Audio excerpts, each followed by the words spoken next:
Hello everybody and welcome to Streets Noir. I am here, I am Michael, and this is my first YouTube video, so let's talk about why I'm here. So basically, we're going to be talking about movies. The most original idea on YouTube ever. I am the only movie critic. There are no other movie critics besides me, and that's final. You can take that to the bank, you can slam that in the dunk, you can kiss your mama on the lips. Have you ever been at home alone, or at home with family, or on a family trip, or in an airport on a way just waiting for your plane to come, and you're looking for a movie to watch on Netflix, scrolling, and all you find is a bunch of bullcrap, just a bunch of really bad films, and then you download a film because you're like, maybe this is a good one, turns out being crappy, so you're stuck with this really bad movie on a 3-hour flight. It sucks. It's awful. Street Noir.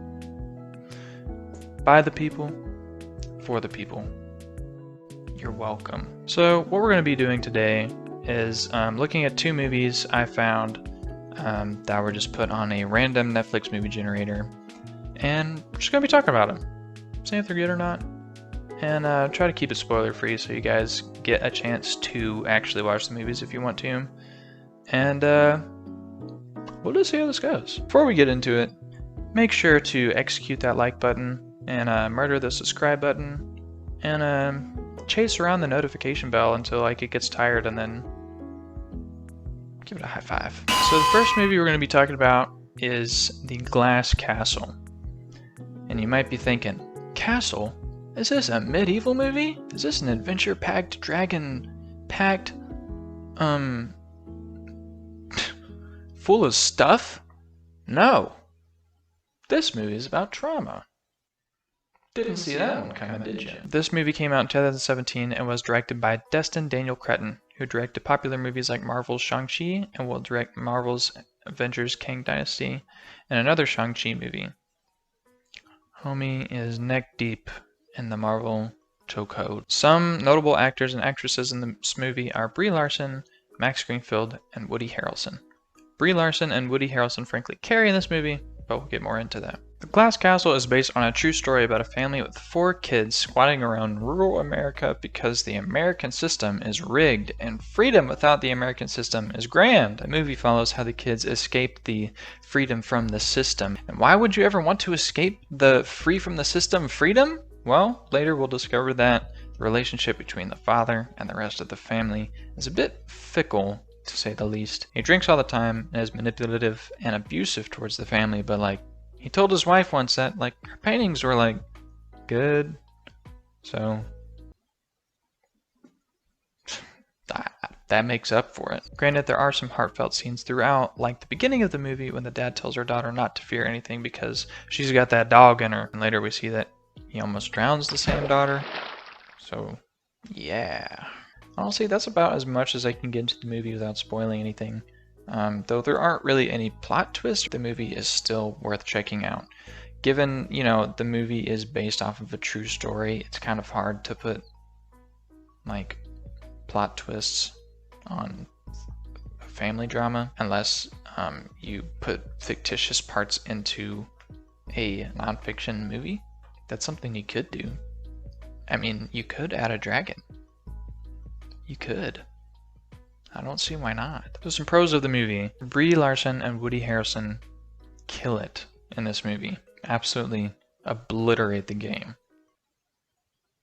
Sometimes. Brie Larson, who played Jeanette, is frankly a bit of a dull character whenever the movie is focusing on her, but I guess that's kind of a stylistic choice because, well, you would have to see the movie.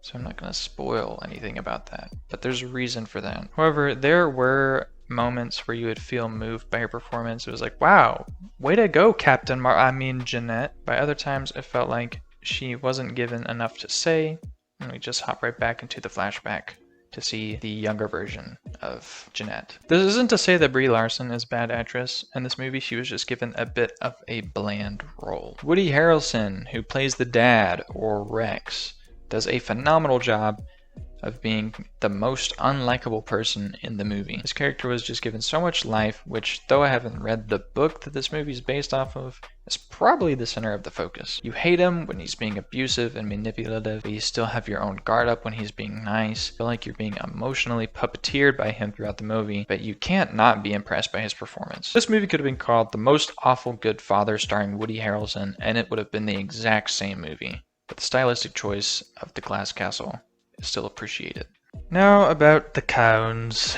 The cones. The pacing of the movie was a bit too long. If it was a bit shorter, I think it would have been a lot much smoother. We keep jumping back and forth from the current to the past, which doesn't honestly make a whole lot of sense. I think if it was a straightforward story, then I don't think much would have changed. But given that these scenes in the present didn't have much screen time, I guess they had to put it there to pad it out. The kids in the movie were not the best actors in the world. They were kids, so what can you expect other than Stranger Things Season 1, which is still a masterpiece. And speaking of Stranger Things, Sadie Sink is in this movie and is given maybe 5 lines, which he executes a bit blandly. Given Stranger Things Season 2 was in the works while this movie was also in the works, so I guess she was saving her energy for something else, I guess. There was a bit of a cringy Hallmark montage scene. That's kind of it. And the mother having a seemingly bipolar relationship with the husband is a bit strange, especially in one scene later on into the movie that I won't spoil, upsets me a bit and made me a bit uncomfy. But yeah, given this was based off of real events, it's hard to be like, that didn't happen, like, that doesn't happen. And it is based off real life, so I can't say anything about that. But the way they executed it in the movie made it seem like, how do I say this? Codependent and, yeah. Overall, I'd say The Glass Castle is not an adventure movie, despite there literally being castle in the title.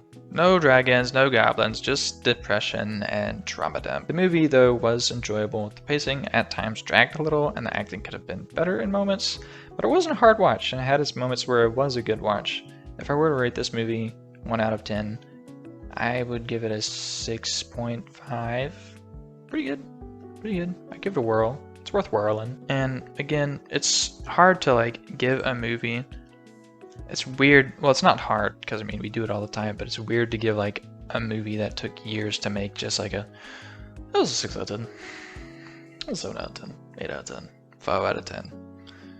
It's like everybody's gonna be subjective about it, but because of the weighing the pros and cons for myself, I give it a 6 out of 10. I would say it's still worth watching though.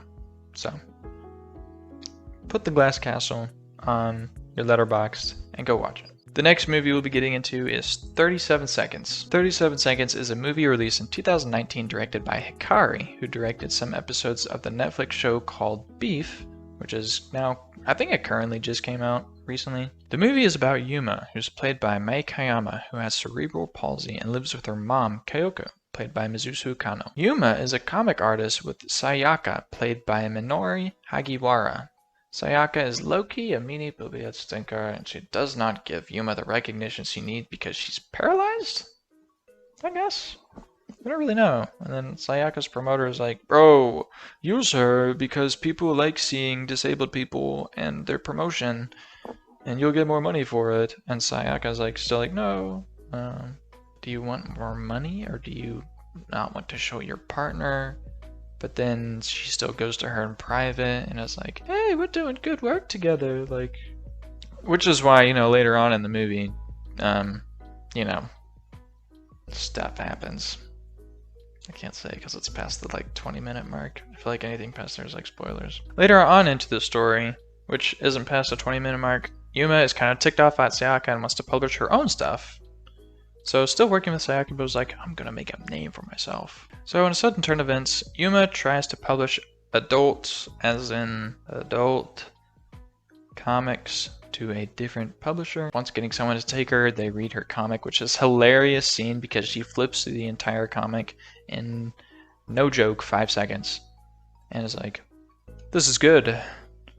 You haven't had sex, have you? I'm not joking. She reads the comic, says, good story. You're a virgin. Get laid. Because she said that sex in the comic. Can I say sex? Can I say that? Because the adult stuff in the comics was not adulty enough. It wasn't real enough. So for the next bit of the movie, Yuma experiments sexually, which is a bit of it's uncomfortable to watch, but it is kind of important in the story. But yeah, that's basically the first 20 minutes of the story. Basically the whole story just follows how Yuma is trying to become more independent. Instead of just like living with her mother, she wants to do things by herself and prove that she can do things by herself instead of just being seen as the girl with cerebral palsy. She just wants to be seen as the girl, you know, instead of just like a person with a problem, just as a person. And it's actually a very moving story. But now it's time for the pros and the cons. Mazusu Kano, who plays the mother, acts so well. You can feel her selfless love and brokenness throughout her screen time, all the while being an overprotective mother. Though her overprotection is a bit unwarranted at times, you can understand that it comes from somewhere and hurts to see. Mei Kawama is such a wonderful actress, expressing her desire to be loved and seen as a person rather than a person with a disability flawlessly. Though this is her first performance ever, she will make you cry, make you smile, and leave you wishing for more, and I hope to see her in more movies. So smaller things that were some pros with this movie is that the colors were so pretty. There were some scenes that were just like very poppy greens and yellows, and it was like, this is very cool. I like this. I like pretty colors. Let's get into the cons. Ugh. Conversations are a bit quick in this movie. Except for the conversations between Yuma and Kyoko, who are the mother and the daughter. All the other character conversations don't really carry any substance. It's just leading to the next scene, which does eventually do something. There's just so many leading up to scenes, and not really like scenes, that it just feels a little quickly paced, even though the movie was the same time as the Glass Castle. And no spoilers, but there is a relationship formed past the 20-minute mark of the movie, and it feels so rushed. There's no building up connection. It's just like instant connection, which, I mean, maybe makes sense, but it almost doesn't at the same time. But you would understand if you watched the movie. Looking back though, overall, the movie was good. In my opinion, better than Glass Castle. This movie, though it had its moments, definitely had more substance and less padding than the other few moments where the sudden relationships did not make sense. The emotions are all there throughout the movie, whether you're happy or sad for Yuma. We're just glad you watched the movie and finished it smiling and was like, huh, that was pretty good. Overall, I'd give this movie like a 7.5 out of 10. Maybe an 8? Probably 7.5. Overall, good time. I'd watch. Add it to Letterboxd. Watch it. Tell me about it. Yeah. Alright, so that is all. Thank you for stopping by and watching Streets Noir. If you watched this video all the way through, you are a true trooper. And I thank you. If you watched this movie actually through and actually enjoyed it, make sure to like or even subscribe. It'll help build up this channel. And more videos to come, obviously. If you guys think I should do something like maybe just one movie and maybe talk about the spoilers, just to like give my thorough input of the movie, maybe just like cut that part out to say like, hey, spoilers, spoilers, spoilers, but in between that time you can like skip it and see the non-spoiler review. Anyways guys, thank you for watching. You know, first time doing this. I'm excited to see where this goes, if it goes anywhere. I'm just kind of doing this for fun to see if I can do something. Who knows? Thank you for stopping by, strolling through these streets. Peace, baby.